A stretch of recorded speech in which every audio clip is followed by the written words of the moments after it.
ಶ್ರೀ ಪರಮಾತ್ಮನೇ ನಮಃ. ಶ್ರೀಮದ್ಭಗವದ್ಗೀತಾ ಅಥ ತ್ರಯೋದಶೋऽಧ್ಯಾಯಃ. ಕ್ಷೇತ್ರ ಕ್ಷೇತ್ರಜ್ಞ ವಿಭಾಗ ಯೋಗಃ.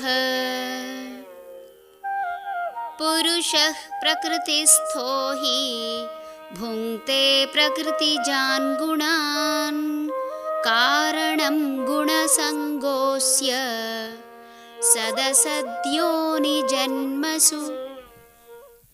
ಪುರುಷನು ಪ್ರಕೃತಿಯಲ್ಲಿದ್ದುಕೊಂಡು ಅಲ್ಲಿರುವ ಗುಣಗಳನ್ನು ಅನುಭವಿಸುವನು. ಗುಣಗಳಲ್ಲಿ ಇವನು ಆಸಕ್ತಿ ಬೆಳೆಸುವುದರಿಂದ ಇವನಿಗೆ ಒಳ್ಳೆಯ ಹಾಗೂ ಕೆಟ್ಟ ಜನ್ಮಗಳಾಗಲು ಕಾರಣವಾಗುವುದು. ಪ್ರಕೃತಿಯಲ್ಲಿ ಒಳ್ಳೆಯದು ಕೆಟ್ಟದ್ದು ಎಲ್ಲವೂ ಇರುವಂತಹದ್ದೇ. ಜೀವಿ ಆಯ್ಕೆ ಮಾಡಿಕೊಂಡದ್ದು ಆತನಿಗೆ ದೊರಕುತ್ತದೆ. 100 ದಿನ ಇಲಿಯಂತೆ ಬದುಕುವುದಕ್ಕಿಂತ 3 ದಿನ ಹುಲಿಯಂತೆ ಬದುಕಬೇಕು ಎಂದು ಆಸೆ ಪಡುವವರಿಗೇನೂ ಕಡಿಮೆ ಇಲ್ಲ. ಅಂದರೆ ದುರ್ಬಲರಾಗಿ 100 ವರ್ಷ ಬದುಕುವುದಕ್ಕಿಂತ ಬಲಾಢ್ಯರಾಗಿ ಕೆಲವೇ ವರ್ಷ ಬದುಕಿದರೂ ಸಾಕು ಎನ್ನುವವರು ಕೆಲವರಾದರೆ, ಬಲಾಢ್ಯ ಅಥವಾ ದುರ್ಬಲ ಎನ್ನುವುದಕ್ಕಿಂತ ಯಾರಿಗೂ ಅನ್ಯಾಯ ಅನಾಚಾರ ಮಾಡದೆ ಸಾತ್ವಿಕ ಜೀವನ ನಡೆಸಿ ಭಗವಂತನ ಪಾದ ಸೇರುವ ಆಸೆ ಹೊತ್ತವರು ಹಲವರು. ಹೀಗೆ ಗುಣಗಳಲ್ಲಿ ಆಸಕ್ತಿ ಬೆಳೆಸುವ ಜೀವಿಗಳು ಆ ಗುಣಕ್ಕನುಗುಣವಾಗಿ ದೇಹವನ್ನು ಪಡೆಯುತ್ತವೆ.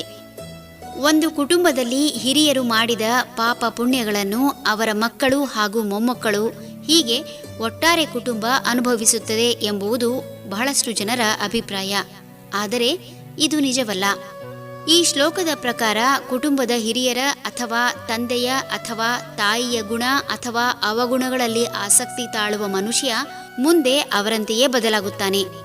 ರಾಮನನ್ನು ಜಪಿಸುತ್ತಾ ಜಪಿಸುತ್ತಾ ರಾಮನೇ ಆಗುತ್ತಾನೆ ಎನ್ನುವಂತೆ ಹಿರಿಯರ ಗುಣಗಳಲ್ಲಿ ಆಸಕ್ತಿ ಹೊಂದಿದ ಕುಟುಂಬಸ್ಥರು ಹಿರಿಯರ ಗುಣಗಳಲ್ಲಿ ಆಸಕ್ತಿ ಬೆಳೆಸಿಕೊಂಡು ಅವರಂತೆಯೇ ಆಗುವುದರಿಂದ ಅವರಂತೆಯೇ ಕಷ್ಟ ಅಥವಾ ಸುಖ ಪಡೆಯಬೇಕಾಗುತ್ತದೆ. ಆನುವಂಶಿಕ ಕಾಯಿಲೆಗಳು ಬರುವುದಕ್ಕೂ ಹಿರಿಯರ ಗುಣಗಳಲ್ಲಿ ಆಸಕ್ತಿ ಇಡುವುದೇ ಆಗಿದೆ ಹೊರತು ಯಾವ ರೋಗಗಳು ಆನುವಂಶಿಕವಾಗಿ ಬರುವುದಿಲ್ಲ. ಹರಿ ಓಂ ತತ್ಸತ್.